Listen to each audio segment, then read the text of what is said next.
Olá! Estamos começando mais um programa da série Fazendo Escola. E hoje vamos falar sobre o papel do professor na gestão democrática, da sua participação e atuação nas decisões sobre a escola. Para conversar com a gente, nós convidamos as professoras Silvana Martins Baima, do Colégio Pedro II, no Rio de Janeiro, Petronília Beatriz Gonçalves e Silva, da Universidade Federal de São Carlos, que também é conselheira do CNE, Conselho Nacional de Educação, e Luísa Helena Silva Christov, do Instituto de Artes da Universidade Estadual Paulista. Mas antes dessa conversa, a gente vai conhecer uma experiência em Araxá, Minas Gerais. A Escola Estadual Loren Rios está investindo muito na interação e na capacitação dos professores. O Fazendo Escola foi ver quais são os resultados dessa proposta. Confira.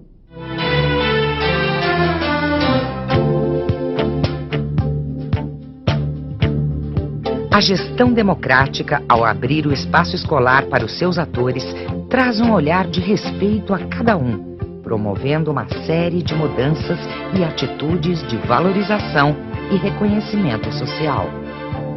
Eu sempre digo, estou passando por aqui, eu acho que tem que deixar alguma coisa, não vale a pena só passar por passar, né? Então tem que deixar algo. Quando nós entramos em sala, nós, professores de História, temos uma busca incessante de diagnosticar qual é a necessidade daquele aluno no tocante à formação da cidadania. O que eu tento sempre passar para os meus alunos, principalmente assim na hora da aula de língua portuguesa, assim, quando a gente está trabalhando o texto, eu tento sempre levá-los a refletir sobre a sua posição como cidadão dentro da sociedade, o que ele pode estar fazendo para tentar melhorar.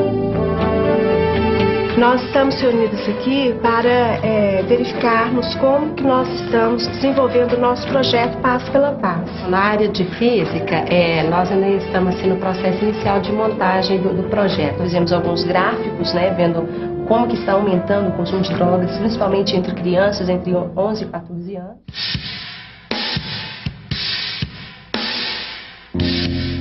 A participação do professor numa gestão democrática é muito importante porque ele tem plena autonomia para poder desenvolver as suas atividades. E tem o apoio, tem a retaguarda para poder dar aquele apoio que ele necessita. Quem sai lucrando com isso são os alunos. Porque o projeto, para ser trabalhado, tem que ter união de equipe, tem que ser coletivo mesmo. Então não existe individualismo.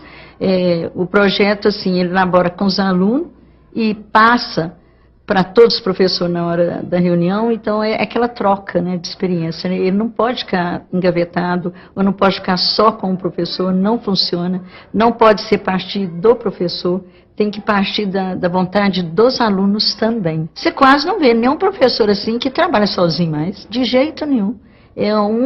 Dá ideia, já chama o colega, eles mesmos já vão bolando.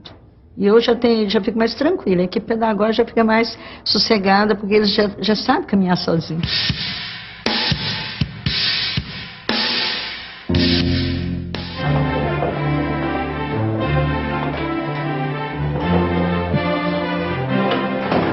Sobre como que nós vamos avaliar, trabalhando com a interdisciplinariedade. Eu acho que essencialmente pela participação. O aluno hoje tem medo de escrever. Ele fala, eu não dou conta, eu não consigo, e não escreve. É uma forma diferente de trabalhar a matemática. Muitos acham que a matemática é só aquela parte teórica, muito número, muita coisa, muito... E realmente não, tá vendo que é a prática. Então, dentro da nossa matéria, que é a radioatividade, nós vamos trabalhar o projeto PAS.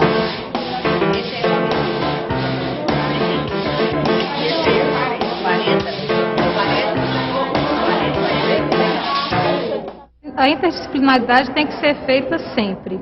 Então, muitas vezes, por exemplo, no outro projeto que nós desenvolvemos aqui, da Paz pela Paz, quem está me ajudando muito é a professora de História. Quer dizer, ela está trabalhando os valores em sala de aula. O outro que a gente também está desenvolvendo, eu estou desenvolvendo com o professor de Espanhol, que é de concentração, para aumentar a concentração em sala de aula e elas poderem estudar melhor, melhorar as notas e tudo mais. A maioria dos professores já estão se adaptando, que é uma forma de mudança para eles. Igual eu falei, é uma diferença nossa com a deles. Então eles já estão se adaptando e praticamente todos já aderiram ao projeto. Uma proposta democrática e participativa coloca o papel dos professores na ação de pensar e organizar o trabalho escolar, identificando temas e assuntos que merecem ser discutidos no interior da escola. Trabalhar numa escola democrática, para mim, foi muito bom, porque a gente tem o apoio tanto da direção como dos colegas. Cada professor, dentro da sua disciplina, somado do seu conteúdo, né, integra com o outro, e isso vai formando uma rede na qual o aluno envolve o aluno de uma tal maneira que ele acaba saindo daqui com uma formação completa, né, que engloba todos os conteúdos, inclusive até a parte formativa dele, do ser humano.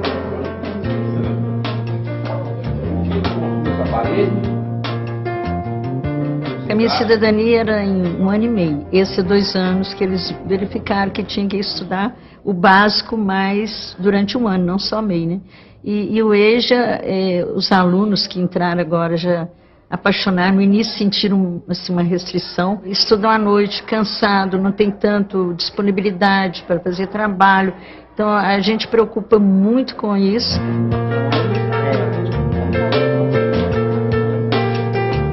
A gente tentar utilizar o que eles fazem, né, lá fora, a gente buscar aqui, dentro da realidade deles, porque de repente você está falando uma coisa que está muito longe deles, então a gente tem que procurar essa vivência deles. Eu já tinha 7 anos que eu tinha parado de estudar, o EJA passa para a gente a confiança assim, da gente querer progredir, quem sabe até cursar uma faculdade, né? Porque os professores já ajudam demais a gente a pensar no futuro.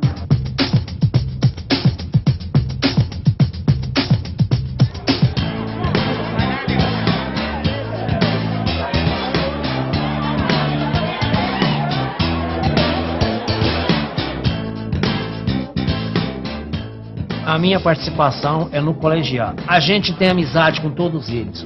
O professorado da escola é muito amigo, a gente sente essa amizade deles conosco do colegiado. Meu filho, principalmente, ele conversa muito com os professores e tira muitas dúvidas.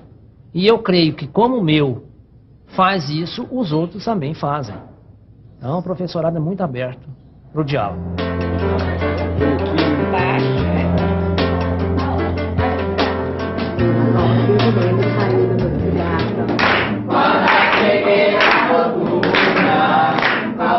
Vitamina e o berimere acontece porque falta vitamina B. Todo início de ano nós trabalhamos com os professores, né, de acordo com a necessidade deles. Eles mesmos questionam, eles mesmos pedem. Então esse ano, por exemplo, nós iniciamos o ano fazendo uma capacitação sobre avaliação contínua.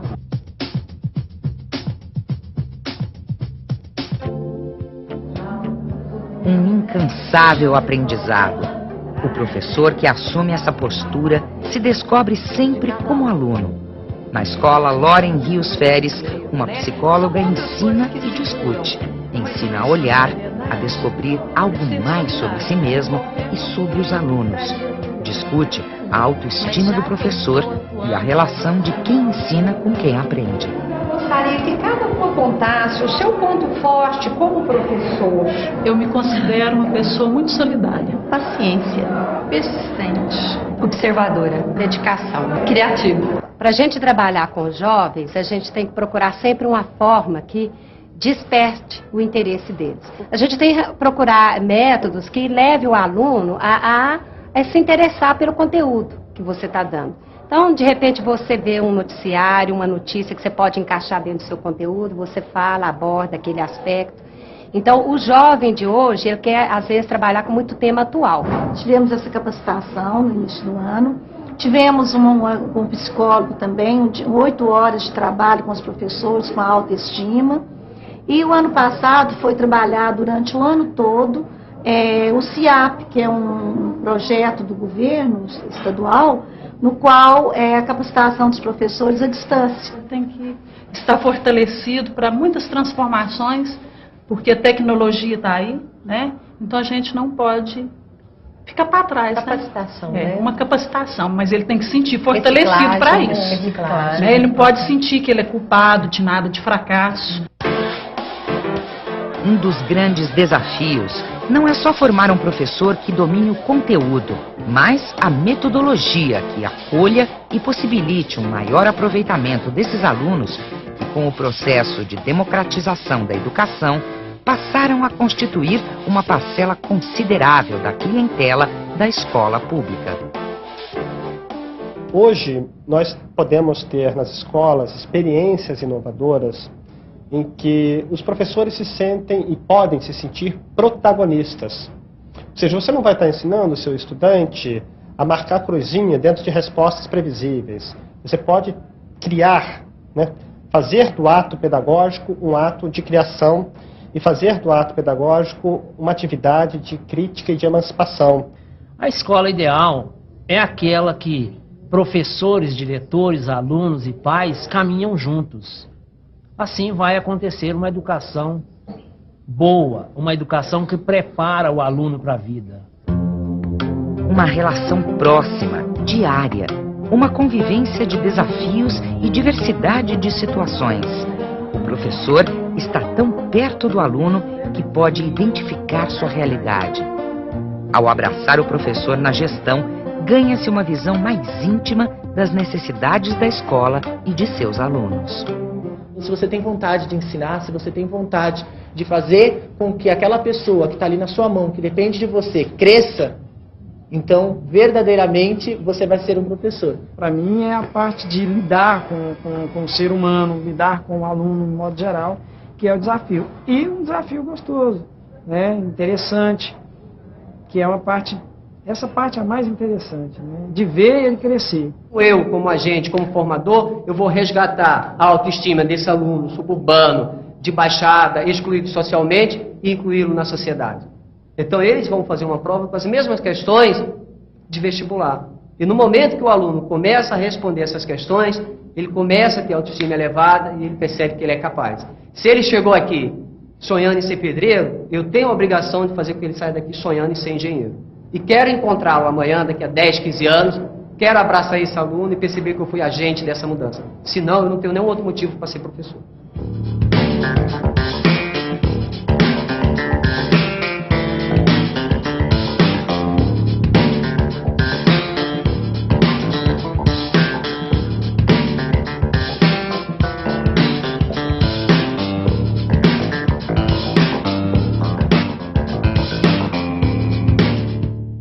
Pensar, organizar, criar, qual será o papel do professor.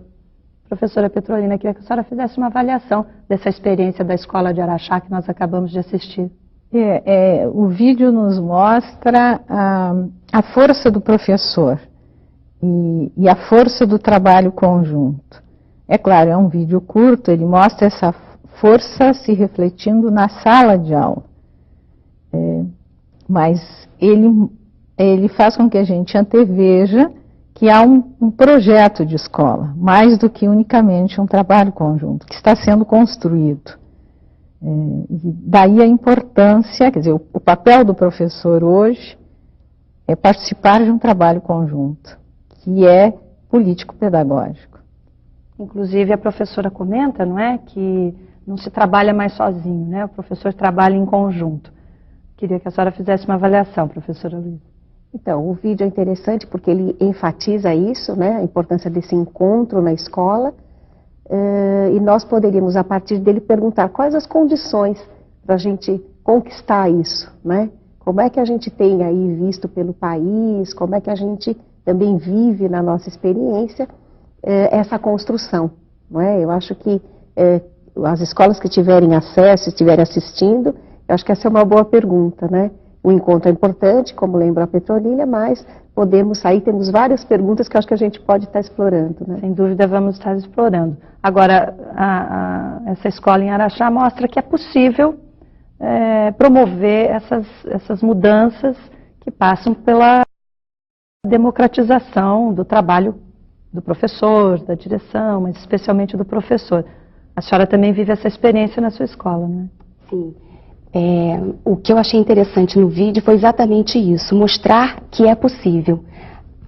Aliás, eu acho que esse é o papel do professor, mostrar que é possível, de alguma maneira.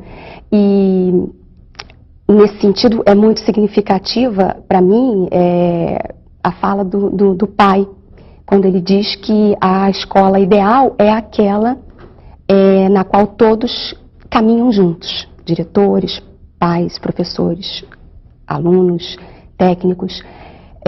E eu vivo isso de alguma maneira na minha escola, mas o que me parece, de um modo geral, é que, apesar dessas experiências todas bem-sucedidas, que a gente tem acesso, como essa da escola Loren Rios, ainda há uma resistência muito grande por parte de muitas escolas. E o que a senhora achou da experiência da escola de Araxá? Foi mostrado. Uma experiência extremamente positiva e que, volto a dizer, mostra que é possível. Agora, é possível como? Dadas as condições. É fundamental que se diga isso, porque o professor ele precisa ser incentivado a partir das condições mínimas. Ele quer se encontrar com um colega para promover, por exemplo, um trabalho interdisciplinar. Mas como realizar isso se não há planejamento, não há na grade, inclusive de horários dele, um espaço para essa finalidade? Professora, nós vamos fazer um breve intervalo e sobre as dificuldades do professor, nós vamos estar conversando no próximo bloco. Voltamos já.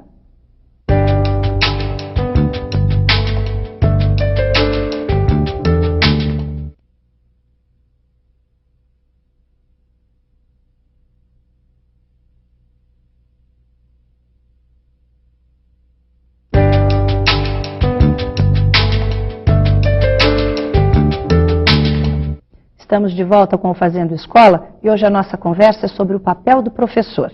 A minha pergunta para a professora Silvana é justamente sobre as dificuldades que o professor enfrenta diante de tantos novos desafios. Sim, são muitas.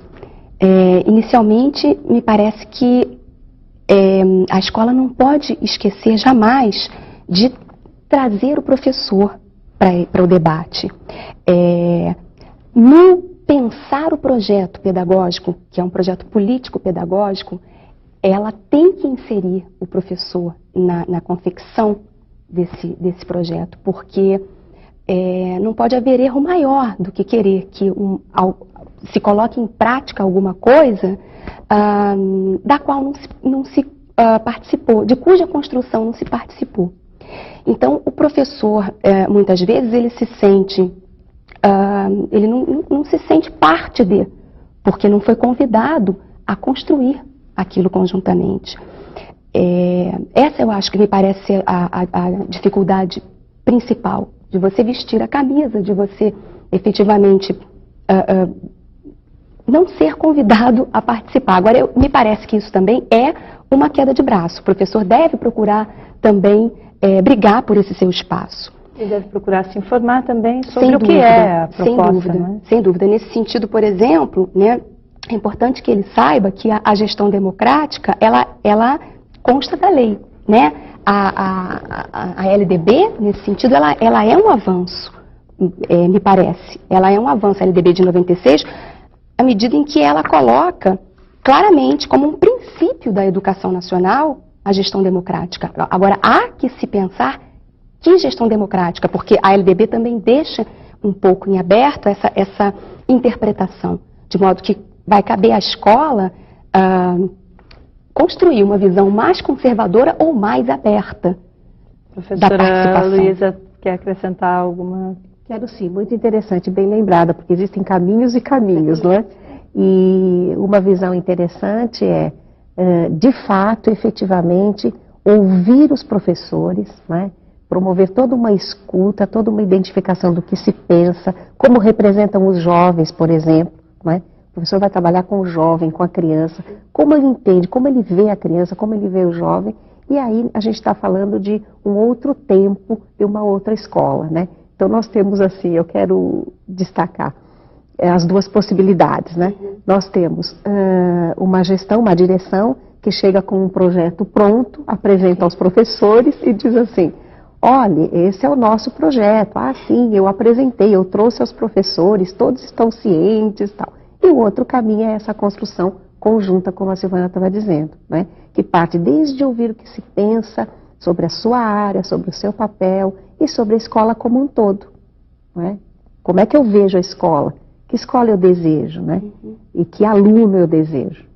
É isso. E o professor não pode parar de estudar, não é, professora Petrolina?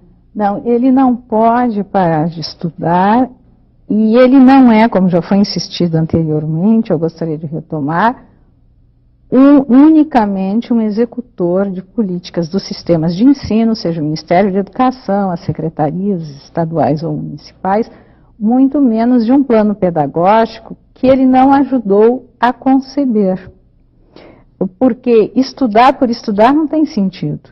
Então ele vai estudar justamente na medida do compromisso e do projeto que ele ajudou a construir, vai ajudar a executar e vai ajudar a avaliar.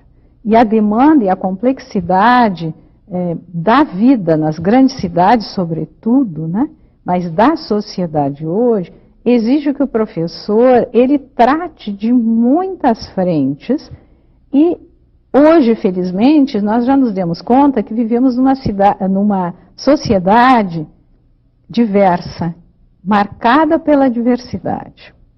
Tá?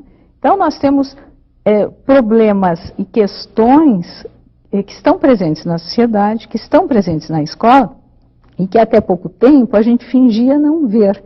Tratava as questões pedagógicas escolares uniformemente, sem se dar conta, ou até se dar conta não é a melhor forma de dizer, sem levar em conta esta diversidade, que é étnico-racial, que é de gênero, que é de classe social, não é? Que é de dificuldades de aprendizagem, que é de deficiência visível ou não. Não é? Essas questões todas, o professor hoje tem que se ocupar desta diversidade. O professor tem que estar atento à educação da sexualidade. Não é? E quando diz isso, está querendo dizer o quê? O professor tem que ter presente que ele tem meninos e meninas, ou jovens, não é, moças e rapazes, ou mesmo adultos, como no EJA, que recebem uma educação muito anterior à própria escola e que está ali presente. Tem que fazer um diagnóstico. Tem que fazer um diagnóstico juntamente com seus alunos e com seus colegas. Então, não é somente os professores se reunirem e estudarem as matérias desvinculadas daquele mundo concreto em que eles estão vivendo, juntamente com seus alunos. E para não ser o mero executor, e quando eu digo mero, eu não estou desvalorizando o nosso papel de executores de políticas, longe disso. Só estou querendo dizer que nós precisamos, por exemplo, e a Silvana fez muito bem quando trouxe o texto da Lei de Diretrizes e Bases aqui.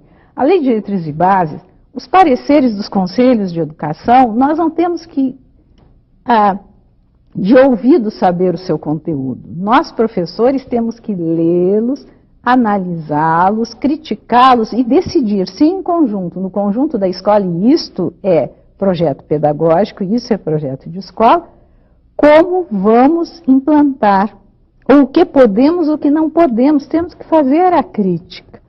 E isto é fundamental.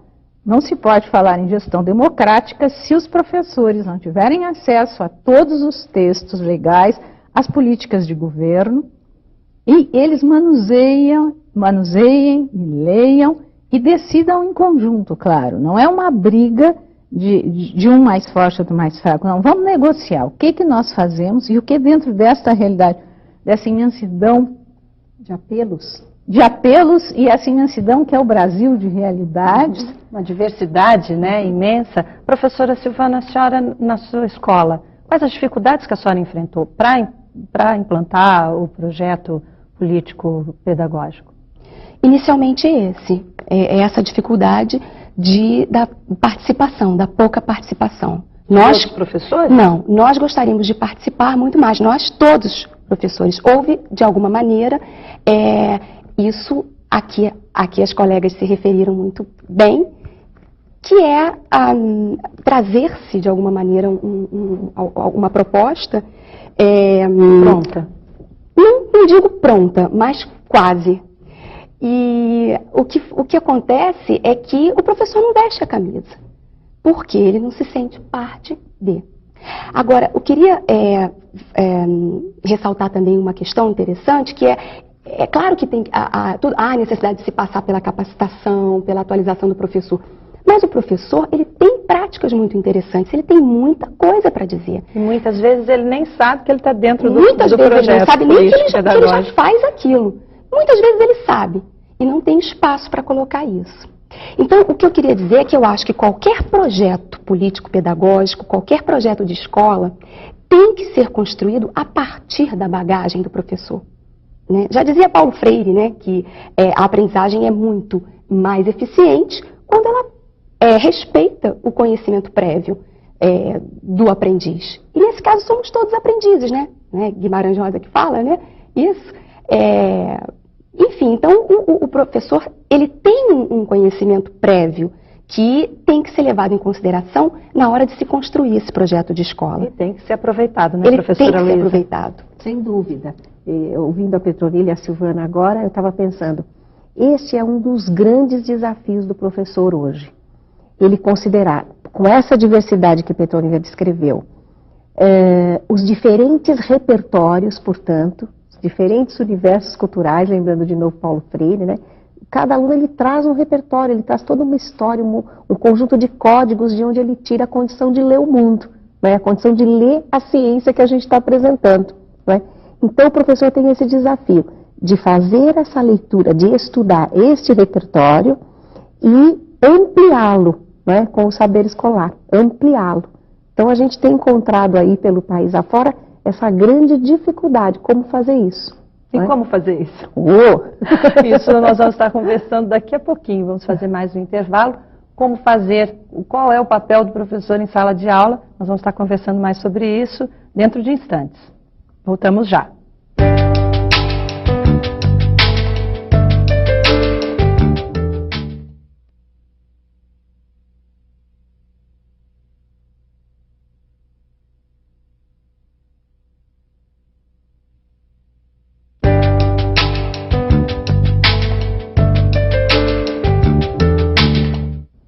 Estamos de volta com o Fazendo Escola. A nossa discussão de hoje é o papel do professor. Neste bloco, vamos falar da formação. Professora Petronila, há um senso comum de que o professor, de modo geral, não tem uma boa formação. Olha, eu discordo deste senso comum e creio que nós, professores, temos que esclarecer que se nós não temos uma boa formação, ninguém na sociedade brasileira tem uma boa formação, porque quantos anos todos nós que frequentamos escolas e que chegamos à universidade ficamos nas mãos de professores. Os professores têm sim uma formação tão boa quanto outros profissionais. E como outros profissionais, o professor precisa se atualizar. E aí vem uma das condições necessárias de que apontava a Silvana. Atualização implica aquisição de livros, acesso à bibliografia e a outros materiais, inclusive ter o seu computador em casa. Quantos de nós, professores, podemos ter um computador ligado à internet? Quando o nosso salário permite nós ficarmos ligados à internet, ou ter um speed, por exemplo, são questões como... Eu acho que a gente tem muitas provas de o quanto podem os professores e quanto essa formação é um trabalho conjunto que tem que juntar os sistemas de ensino, as secretarias de educação, as coordenações pedagógicas e os próprios professores. E nesse sentido eu gostaria de mostrar, por exemplo, uma experiência feita pela Secretaria Municipal de São Carlos, que os professores fizeram trabalhos nas suas diferentes escolas, né? Quer dizer, esta é mais uma prova, além do que nós vimos no vídeo, da força e capacidade do professor quando ele recebe o apoio necessário para a sua formação, não é? E para tratar a diversidade de temáticas, porque ninguém sozinho consegue, nem fechado somente nos muros da própria escola, dar conta do universo com quem a gente tem que tratar. E existem meios e materiais que nós, professores, e quando eu digo nós, eu também estou realmente me incluindo, muitas vezes não sabemos. Por exemplo, este livro aqui, que foi publicado já em 98 pelo MEC, que se chama Superando o Racismo na Escola, que foi organizado pelo professor Kabengele Munanga, e que tem artigos de diferentes professores. Existe um outro material que eu acho bastante importante, como as conferências do Fórum Brasil de Educação, foram reuniões que foram realizadas no Conselho, pelo Conselho Nacional de Educação, tanto reuniões nacionais como regionais, e aqui há posições, sugestões, análises de professores, de pesquisadores, não só nacionais como internacionais. E hoje, quando se fala num mundo globalizado, a gente precisa, sim, conhecer os que os outros pensam, não para copiar, mas para com eles dialogar. E até para se livrar de um pouco de um sentimento de culpa que o professor carregou ao longo dos últimos anos, né, professora Luísa? Exatamente. Por quê? Porque esta cobrança, né, de que ele é responsável pela formação do cidadão, não é? Numa nova perspectiva, numa perspectiva um pouco mais ampla mesmo da educação, né? Ela vem muito forte, vem em discursos oficiais e vem em discursos não oficiais, né? Enfim. E se o professor não tem a perspectiva de que é coletivamente, de que é junto com outros, né, que é na escola, acompanhado, compartilhando, em comunhão, que ele vai dar conta desse recado, né, dessa missão, ele se sente frustrado, ele se sente responsável por não estar conseguindo fazer isso. E isso provoca um pouco de resistência por parte do professor em aderir a essas novas políticas? O que a senhora acha, professora Silvana? Olha, me parece que a resistência do professor, muitas vezes, ela é ouvida sempre como queixa, quando, na verdade, pode ser um alerta sobre alguma coisa que não está funcionando bem ou que não encaixaria bem naquela escola. Na verdade, a gente está sempre falando isso, que o professor é mal formado. Eu estou super contemplada com a fala das colegas, porque não se trata de má formação, né? Na verdade, o professor, ele precisa ter essa noção do trabalho. Quando ele começa a ter essa noção do trabalho em equipe, quando ele começa a conseguir trabalhar efetivamente junto, a se organizar, e aí eu acho que é importante a gente falar da organização política mesmo, é importante ele trabalhar com a noção de associações, né, de entidades mesmo, politicamente falando e pedagogicamente falando. Quer dizer, essa tarefa hercúlea de criar a escola dos nossos sonhos, ela, a meu ver, só pode ser realizada dentro de uma perspectiva de gestão democrática muito ampla, que abarque efetivamente o coletivo. Quer dizer, o professor só vai dar conta disso se criar parcerias. Parcerias com os técnicos, parcerias com os alunos, com os pais, com a direção. E isso tudo exige, inclusive, recurso financeiro.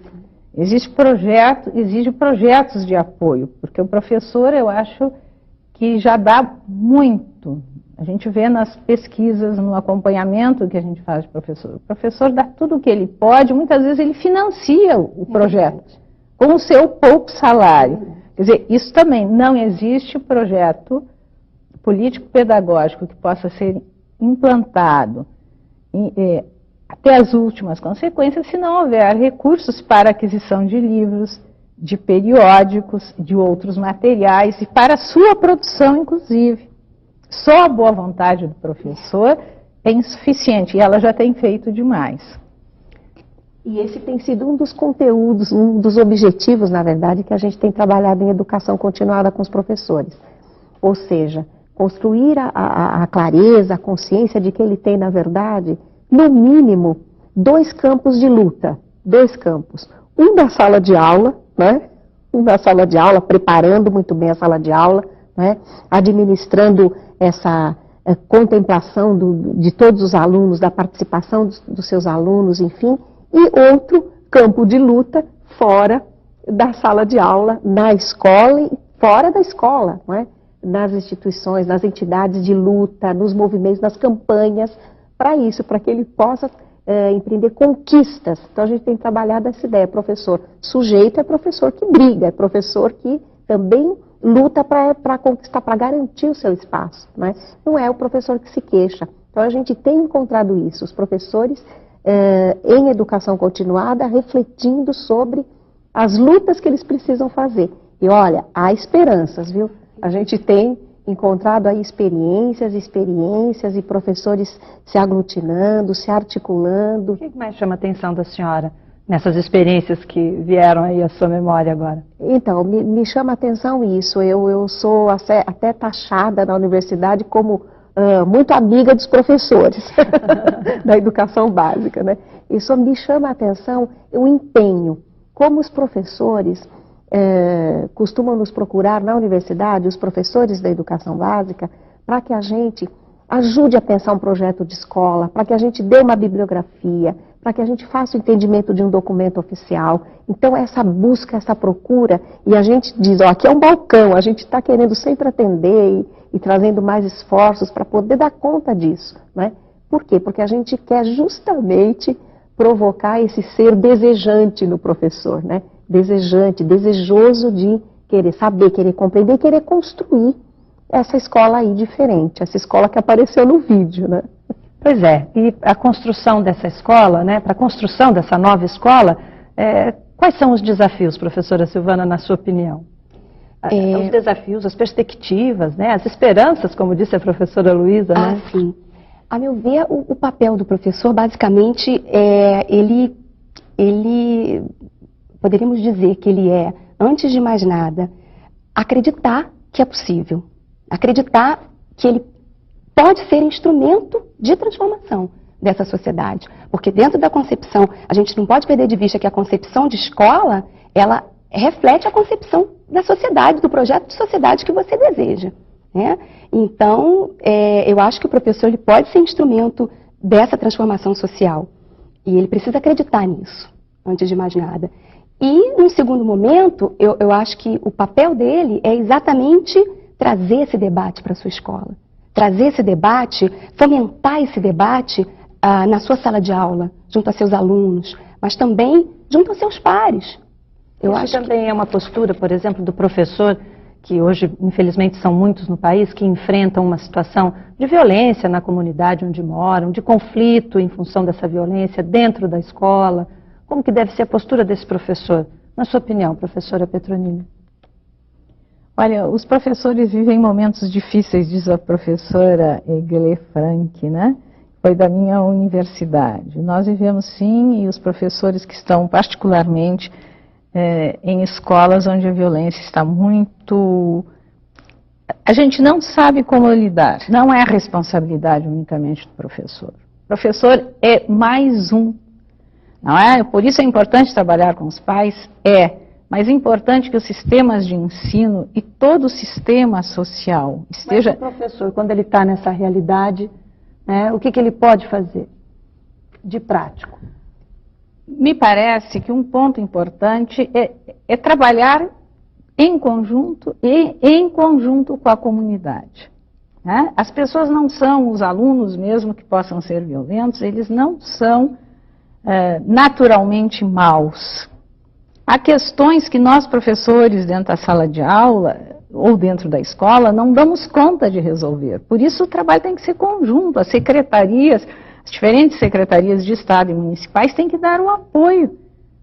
Professora Silvana, concorda? Assim, me parece que o professor ele tem que trazer para si a tarefa mesmo de organizar a escola, de construir essa escola. Ele não é um técnico apenas que domina o seu saber disciplinar. Não. Inclusive porque dentro da escola há um currículo oficial e um currículo oculto, por assim dizer, que se constrói nas relações, né? A relação que se estabelece do aluno com o porteiro, as relações que se estabelecem dentro da biblioteca, enfim. Então, o professor, ele é um pesquisador. Todo professor é um pesquisador. Sim, mas além dele ser pesquisador, nessa questão que a professora Petrolina estava colocando, né, em situações de conflito, em situações de violência, Qual deve ser a atitude, o que o professor deve buscar, até em termos de ajuda, para não estar só, como a professora disse? Sim, então, como eu estava dizendo, é necessário sempre se criarem parcerias. O professor sozinho ele não pode dar conta disso. A formação dele, não é que a formação dele seja ruim, é que ela não tem que dar conta disso sozinha mesmo. Nem pode. Porque a gente não consegue prever tudo o que vai acontecer. Há situações que espantam. E quando as senhoras dizem não pode dar conta sozinho, o que se faz? Pede socorro para quem, professora? Então, é também um conteúdo que a gente tem trabalhado em formação, tanto lá com os alunos da universidade, que serão futuros professores, quanto na educação continuada. O professor como articulador desses esforços, articulador. Então, ele precisa de alguns conhecimentos aí, né? Ele precisa conhecer políticas públicas, ele precisa conhecer as instituições a que ele deve recorrer, dentro da própria escola, né, os esforços que ele pode articular. Então, acho que o primeiro ponto é ele não ver-se como sozinho, coisa que a gente já explorou um pouco aqui. E um segundo momento é construir mesmo essa competência para estar articulando esforços. Quer dizer, ele ter a coragem, porque muitas vezes ele se sente frustrado e diz, eu não estou dando conta. Não, vamos procurar. Então, nós dissemos, vamos conversar com uma supervisão de ensino, vamos conversar aqui, vamos conhecer um pouco das políticas, não é? E assim a gente tem conseguido. Temos feito parcerias entre Secretaria da Educação e Secretaria da Ação Social, não é? Para dar conta de uma série de coisas. Eu quero destacar do que Petrolina disse. As soluções, elas são interdisciplinares. Ou seja, a gente agora, esse interdisciplinar também ajuda. Por exemplo, o professor hoje, ele é muito questionado pelos alunos que recebem uma série de informações. O aluno, né, chega na sala de aula com uma sobrecarga de informação, esse mundo globalizado, a informatização, e o professor muitas vezes também não se sente capaz de dar conta disso? Sim, então aí recuperamos um pouco já das nossas falas, ou seja, ele, para sua atualização, então a educação continuada no sentido de atualização, não é? E de leitura que a gente chama significativa desse mundo mesmo, quer dizer, entender, saber ler a televisão para conversar com o seu aluno, né? Não rejeitar a televisão, saber ler a televisão, precisa ter tempo para ler a televisão, para fazer análise, precisa de grupos para trocar, né? Então aí a educação continuada, que é o estudar sempre, né? Então é essa ideia de que ele nunca vai estar sozinho, não pode estar sozinho, é uma competência assim, articular esforços para enfrentar interdisciplinarmente essas Quando a senhora fala em articular esforços, seria exatamente o quê? Seria exatamente saber o que ele deve recorrer, né? E começar. E quando não souber, né, no mínimo começar a reclamar, como lembrou Silvano, né? Começar a se queixar. E nós temos, em primeiro lugar, na escola, a gestão, né? Nós temos na escola um outro professor, um outro colega, identificar parceiros, né? Fora, no próprio sistema, fora da escola, nós temos supervisores, nós temos equipes e equipes nos sistemas hoje, bem estruturados no Brasil, para isso, né? E aí fora do sistema, então são várias esferas aí que se entrecruzam para ajudar a gente, né? Outras secretarias, outras políticas, então é preciso conhecer isso, né? E o professor tão sobrecarregado, como as senhoras mesmo colocaram, ele dá conta disso tudo? Dá conta, Silvana? Acho que sim. Eu acho que a gente não pode perder a perspectiva da utopia, né? Quer dizer, é criar o amanhã a partir do sonho de hoje. Há um poema do Mário Quintana, cujo título é exatamente Utopia, que ele fala isso. Se as coisas são inatingíveis, ora, não é motivo para não querê-las. Que tristes os caminhos, se não fora a mágica presença das estrelas. Então, eu acho que esse é o papel do professor mesmo, né? Acreditar na utopia e antecipar o amanhã, pelo sonho nosso de hoje. Bom, e com essas palavras da professora Silvana, a gente termina aqui o nosso programa. Eu queria agradecer a presença da professora Petronila. Professora Luísa, muito obrigada pela sua participação. Professora Silvana, que as suas palavras sirvam de inspiração para os professores que estão nos ouvindo. No próximo Fazendo Escola, a gente vai discutir a função do gestor na gestão democrática. Até lá!